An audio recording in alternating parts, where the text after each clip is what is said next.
She had learned to wear long sleeves in summer, to flinch before hands were raised, and to apologize for things that were never her fault. But she had never learned, not once, in all her careful, survival-sharpened years, how to hide the truth from a man who had built his empire on reading people before they could lie to him. Welcome. If you're new here, make sure you like, subscribe, and comment where you're watching from. I always love seeing viewers from all around the world. The estate was quietest after midnight. That was the thing Maria Vincent had come to love about it. The way the Bayan estate exhaled after dark, the marble corridors cooling, the staff long retreated to their quarters, the whole enormous machine of wealth and menace powering down to something almost peaceful, almost human.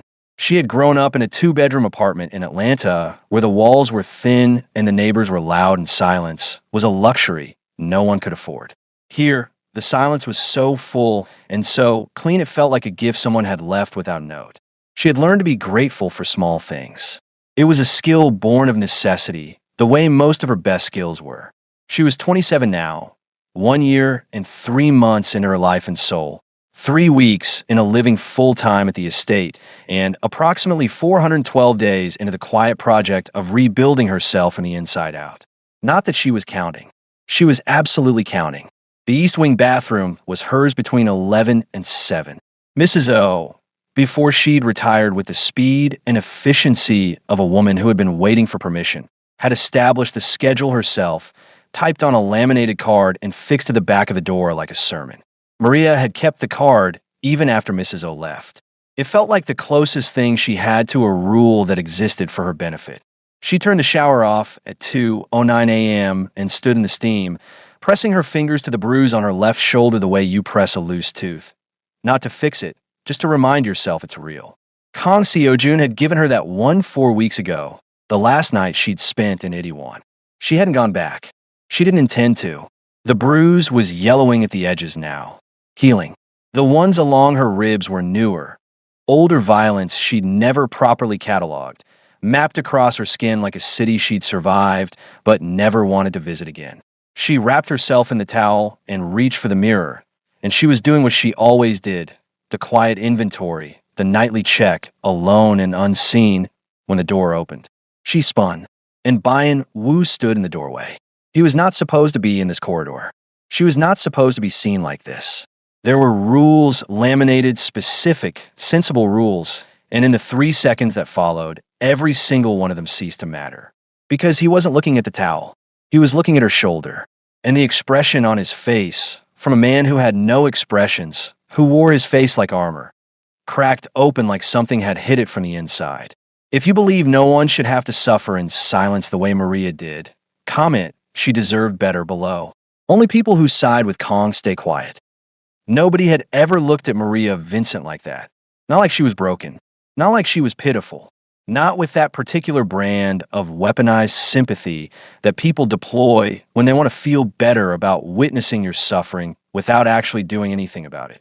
She had received that look plenty from the woman at the Atlanta Social Services office who'd handed her mother a pamphlet instead of help, from the hotel HR manager in Gangnam who'd said so sorry while closing a door in her face, from neighbors in Itaewon who heard things through walls and chose, consistently, to be very interested in their television volume. Bayan Wu's look was none of those things. It was something quieter, something that had no name in any of the 47 Korean vocabulary words Maria had successfully memorized.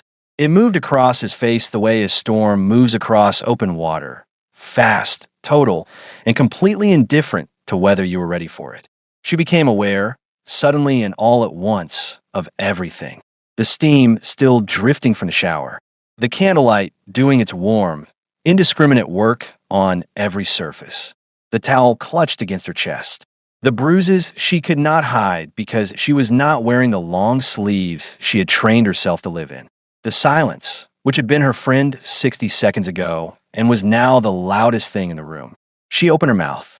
"Mr. Bayan, don't."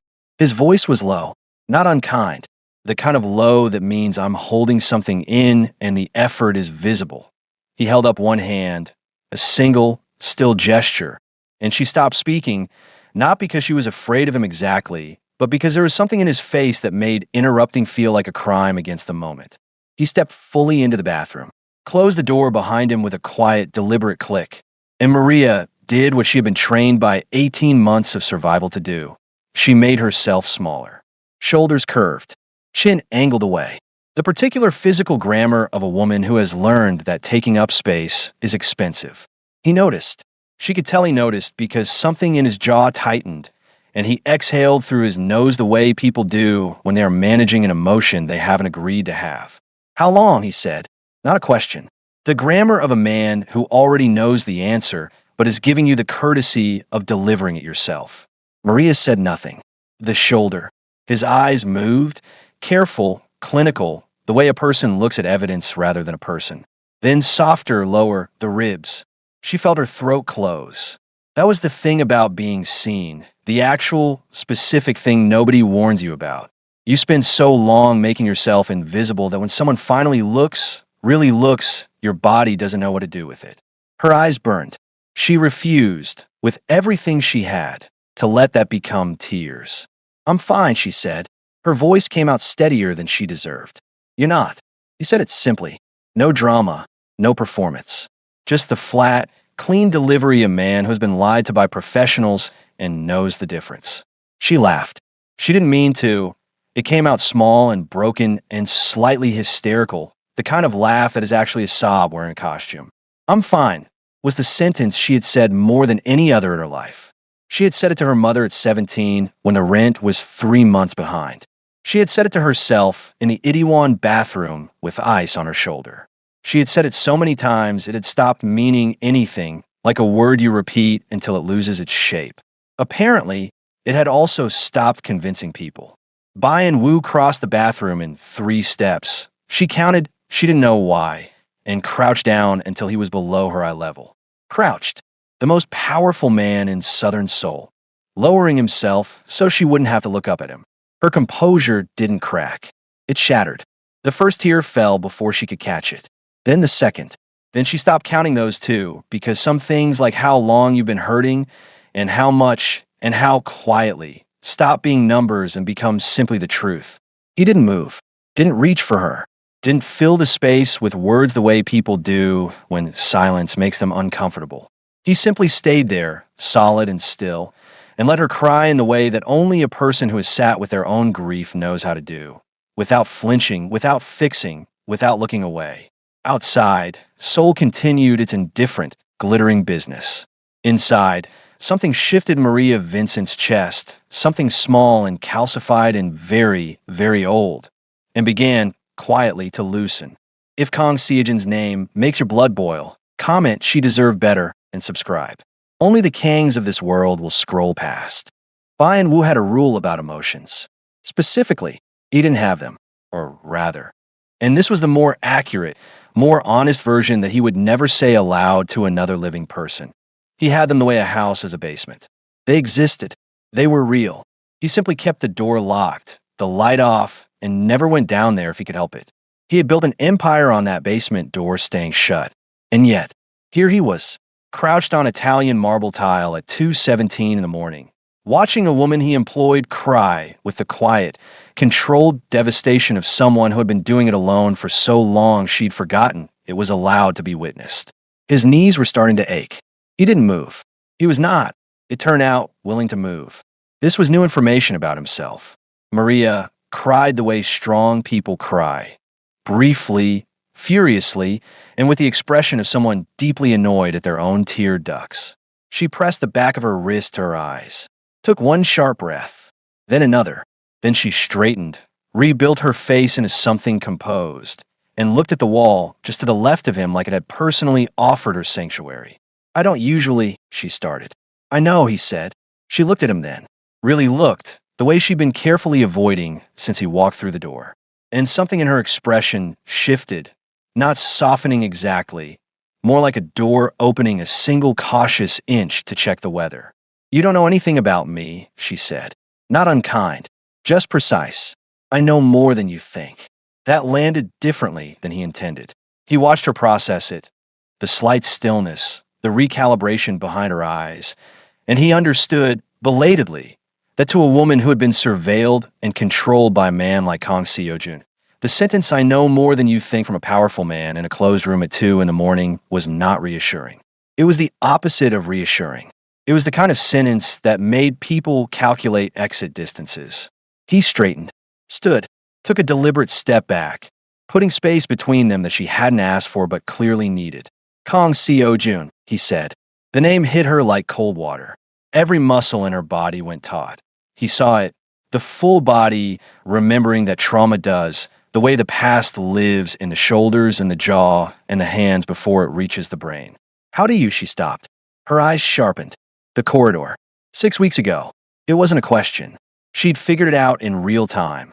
And he watched the pieces assemble behind her eyes with a speed that impressed him more than he expected. "You knew I was there." He said nothing, which was, in its own way, a confirmation. She exhaled, long and slow, the breath of someone recalculating everything they thought they understood about the last 3 weeks. "You moved me into the estate," she said quietly. "Full-time, better pay, private room." A pause. That wasn't about Mrs. O retiring. Mrs. O, he said, was very ready to retire. "That's not an answer." "No," he agreed. "It isn't." She stared at him. He had been stared at by dangerous people across negotiation tables in 4 countries, and none of them had ever made him feel as precisely examined as Maria Vincent did right now. In a towel, in a bathroom, having just cried for the first time in front of another human being in what he suspected was years. "Why?" she asked. Just that. One word, carrying the full weight of every question underneath it. "Why did you notice? Why did you care? Why does a man like you do anything for a woman like me? Why should I trust this? Why?" Wu looked at her for a long moment. "Because," he said finally, "you cleaned that vase." She blinked. "I what?" "6 weeks ago. The vase in the East Corridor. It fell. You were off duty. You went back." He paused. "Nobody goes back." Maria opened her mouth, closed it. The look on her face was somewhere between baffled and undone. And Wu, for the first time in approximately 4 years, felt something in his chest that was dangerously close to warmth. He was going to need to have a serious conversation with that basement door. If you think Maria deserves someone who notices her, really notices her, comment "she deserved better" and hit subscribe. People like Kong count on your silence. Don't give it to them. The next morning, Maria set his breakfast table like nothing had happened. This was, objectively, an act of extraordinary psychological discipline. The eggs were placed at the correct angle. The coffee was exactly the temperature Mrs. O's laminated morning guide specified. 70 degrees, not 69, not 71, because apparently Wu's relationship with his coffee was the most precise thing about him that wasn't illegal. The folded napkin was a swan. Maria had learned to fold napkin swans at Georgia State in a hospitality elective she'd almost dropped because it seemed frivolous, and she had never once imagined that the skill would become, in a Seoul Mafia lord's dining room, her primary armor against a difficult morning. She set the swan down and stepped back and told herself she was fine. She was getting less convincing at this by the hour. Wu walked in at 7 exactly. She had learned he was the kind of man for whom punctuality was moral, not logistical, and stopped when he saw the table. Then he looked at her. She looked at the window. Outside, Seoul was doing its loud, relentless morning thing, completely unbothered by the emotional catastrophe that had occurred in the East Wing bathroom 5 hours ago. He sat. She poured the coffee. The silence between them had changed texture. It was the same square footage of quiet as always, but pressed differently now, like furniture rearranged in a familiar room. "Sit down," he said. She paused mid-pour. "I'm sorry. There's a second cup." He nodded at the tray. "Sit." Maria looked at the second cup.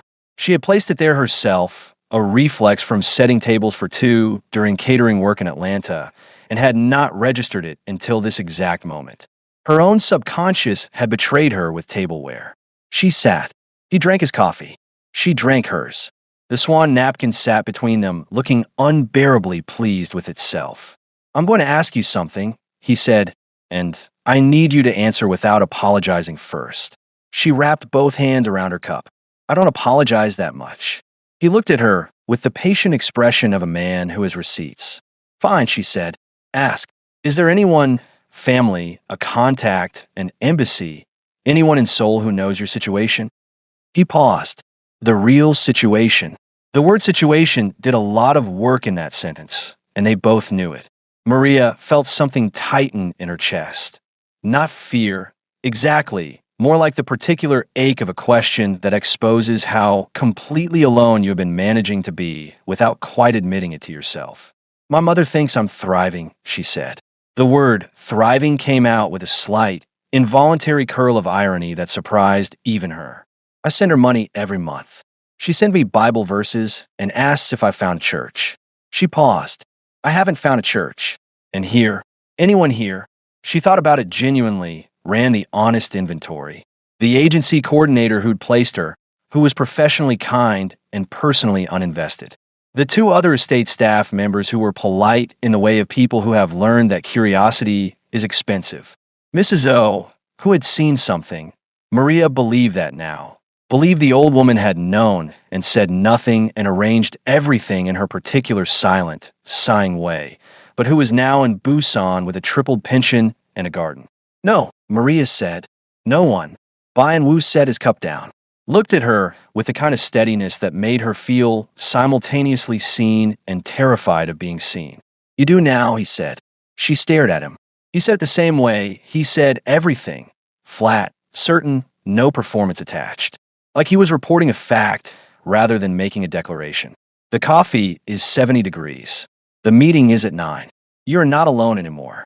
Maria felt something move through her that she hadn't felt in so long she almost didn't recognize it. Hope. Stupid, dangerous, fragile hope. The kind that had gotten her on a plane to Seoul in the first place with 2 suitcases and a job offer that evaporated in 48 hours. She had sworn off that particular feeling. And yet here it was, sitting across from her in a black shirt with tattoos crawling up its neck, drinking coffee at exactly 70 degrees. You don't even know me, she said softly. The same thing she'd said last night. Her last real line of defense, deployed again because old habits are the last things to leave. He was quiet for a moment. Then, unexpectedly, so unexpectedly that Maria nearly knocked over her coffee, the corner of his mouth moved. Not a smile exactly. More like the ghost of one. The memory of a smile, visiting briefly from wherever smiles go when a person stops using them. You fold napkins into swans, he said, when you're nervous. She looked at the napkin swan. The napkin swan looked back. I wasn't nervous, she said. He picked up his coffee, said nothing. The ghost smile visited again, slightly longer this time. And Maria Vincent, sitting at a Mafia lord's breakfast table in Seoul, with hope stupidly reassembling itself in her chest, made a decision she had no business making and absolutely could not stop herself from making. She decided to believe him. If Kong Seo-jun makes your stomach turn, comment she deserved better below and subscribe. Silence is the only thing people like him are counting on. Don't give it to them. 3 days after the bathroom door, Kong Seo-jun called. Maria was in the East Garden deadheading roses, a task she had assigned herself because nobody asked her to, and because there was something deeply satisfying about removing dead things when her phone buzzed in her apron pocket. She didn't recognize the number. Seoul, area code. She answered anyway, because optimism, as previously established, was her most persistent character flaw. Mario SSI. His voice was exactly as she remembered it. Smooth on the surface, rotten underneath, like expensive fruit left one day too long. I heard you moved up in the world. She went completely still. The garden kept going around her. Birds, wind, the distant sound of a delivery arriving at the estate gate. All of it continuing with a breathtaking indifference of nature to human suffering. Don't call this number, she said. Her voice came out steady. She was proud of it and furious at herself for needing to be. I just wanted to congratulate you. A pause waited with implication. Living in the Bayan estate now. Full-time. Private room, I'm told. Another pause. You always were resourceful, Maria SSI. I'll give you that. The way he said it transformed resourceful into something she needed to shower off. I said, don't. Does he know? Kong said, dropping the smooth entirely, that his little American maid overstayed her original visa by 11 days last February? That the agency that placed her filed the correction paperwork 3 weeks late? A beat. Immigration is very unforgiving about these things. Very. It would be a shame if someone made an inquiry. The roses blurred slightly. Maria blinked them back into focus. This was the thing about men like Kong Seo-jun, and she had taken the time, in the 18 months of knowing him, to understand this thoroughly. They didn't need much to work with. A thread, a technicality, a paperwork error that meant nothing and could be made to mean everything in the right hands with the right phone call. They were gifted specifically and exclusively at finding the one loose brick in a wall and pressing it until the whole thing felt unstable. "What do you want?" she asked. A conversation. In person. His voice returned to smooth. Old friends catching up. Nothing dramatic. She hung up. Then she stood in the garden for a long moment, phone in her hand, dead rose petals on the ground around her feet, and did the thing she had always done in moments like this. She ran the options. Quietly. Efficiently. The same mental spreadsheet she'd been maintaining since she was 17 and the universe first made clear it was not going to make things easy for her. Option 1. Say nothing. Handle it herself. Find a way. She had been choosing option 1 her entire life. It was the reason she had bruises that faded in yellows and purples. It was the reason she'd spent 18 months in Seoul without a single person knowing the real situation. She looked at the estate behind her, the tall windows, the stone and iron of it, and without fully deciding to, the way you don't fully decide to breathe, she thought about a man crouching on Italian tile so he wouldn't tower over her. A second coffee cup. "You do now." She went inside. Byun-woo was in his study, which she was not supposed to enter without announcement. She knocked once and opened the door before he could answer, which was either brave or reckless, and she had stopped distinguishing between those two things approximately 4 years ago. He looked up from his desk, took in her expression, set down his pen. "Talk," he said. So she did. She told him everything. Not the careful, edited version she constructed for every other person in her life. The version with the sharp edges filed down and the worst parts summarized into digestible sentences. The real version. Kang's call.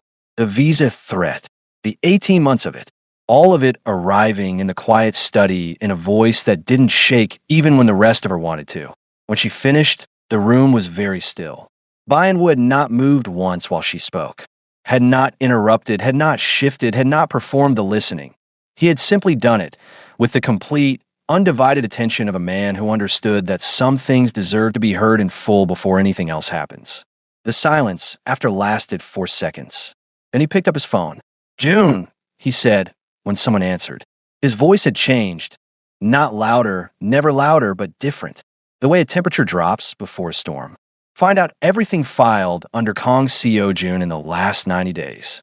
Immigration contacts. Financial movements. All of it. A pause. "Yes. Tonight." He hung up, looked at Maria. "He won't call again," he said.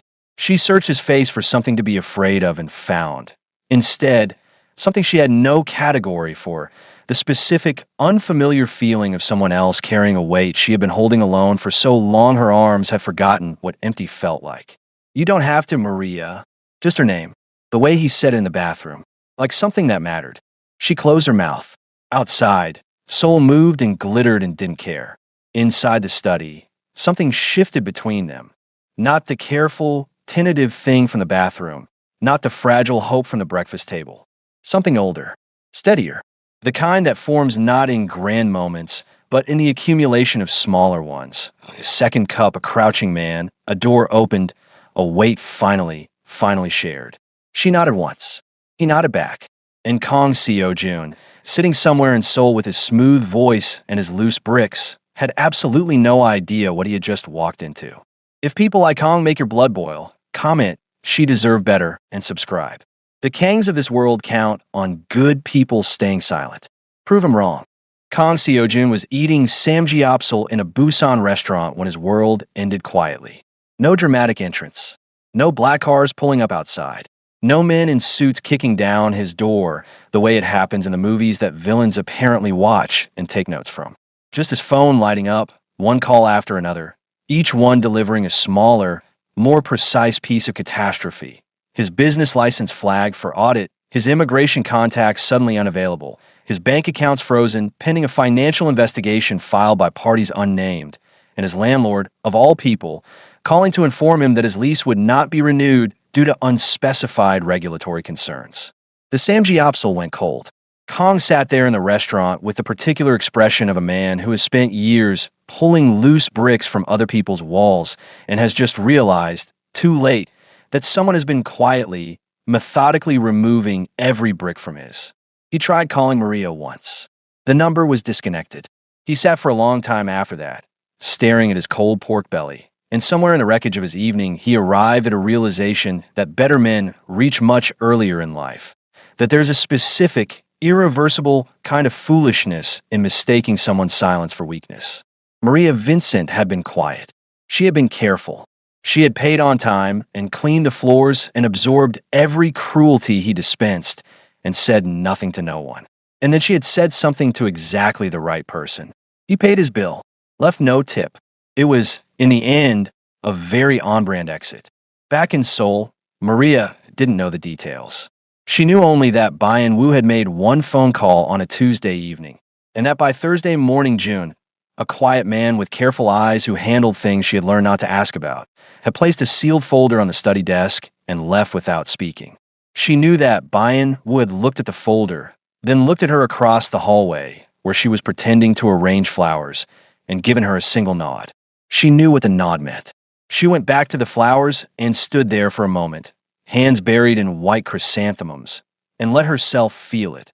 The thing she had been too afraid to feel for 18 months in case it was taken from her before she'd finished feeling it. Safe. She felt safe. It was enormous. It was quiet. It fit inside her chest like a key finally finding the right lock. That evening, Byun Woo found her in the East Garden. The sun was doing its best work on Seoul, the kind of late gold that makes even a city that large look briefly, embarrassingly beautiful.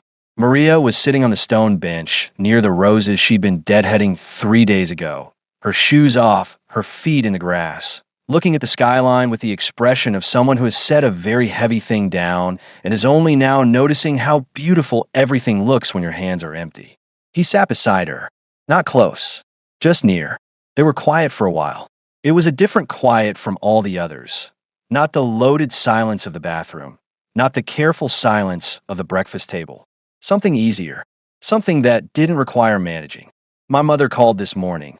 Maria said eventually. I told her the truth. A pause. Not all of it, but more than I have in 2 years. How did she take it? She cried. Then she sent me 6 Bible verses and a voice note of herself praying specifically for Seoul. Maria's mouth curved.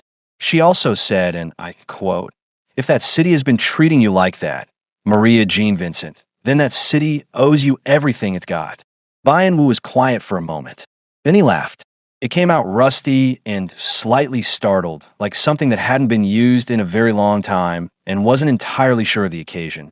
But it was real, fully real, the kind that reaches the eyes and stays there. Maria turned to look at him with an expression of pure, undisguised delight, because she understood instinctively that she was witnessing something rare, something that didn't happen often and mattered enormously. "For years," she said softly. He stopped laughing, looked at her. "What? Since you last did that?" She wasn't asking. She'd read it on his face the moment it happened, the surprise of his own joy. He didn't confirm it. He didn't deny it. He simply looked at her in the fading soul gold with an expression that said everything his carefully rationed words would take considerably longer to arrive at. He reached out slowly, the same slowness as the bathroom, deliberate enough to be a question, and his hand settled over hers on the stone bench. She didn't move away. The bruises on her shoulder were fading now. Yellow at the edges, almost gone. The ones on her ribs were quieter. The ones that didn't show, the ones that live below the skin in places light doesn't reach, those were slower. They always are. But they were moving too, in the direction that hurt things move when they are finally, genuinely attended to. Maria Vincent had arrived in Seoul with 2 suitcases and an optimism that the city had immediately set about dismantling. She had survived a landlord, a vanished job, 18 months of careful invisible suffering, and one bathroom door opened at 2:14 in the morning by a whiskey-softened hand that belonged to the most dangerous man in southern Seoul. She had not been saved. She was too Georgia-raised and too Maria Jean Vincent for that framing.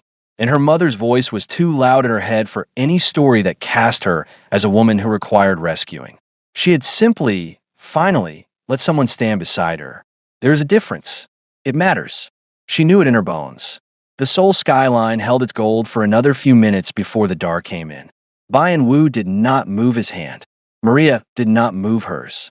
The garden was very still and very warm and entirely indifferent to the fact that something remarkable was occurring within it. Somewhere in Busan, a man ate cold pork belly alone and called a disconnected number. Here, in the East Garden of an empire built on silence and sharp edges, a man who had forgotten how to laugh remembered, and a woman who had forgotten she was allowed to be seen was seen completely and did not disappear. She stayed. If Maria's story moved you, comment "She deserved better" and subscribe. Only the kings of this world will keep scrolling. Everyone else, you know what to do.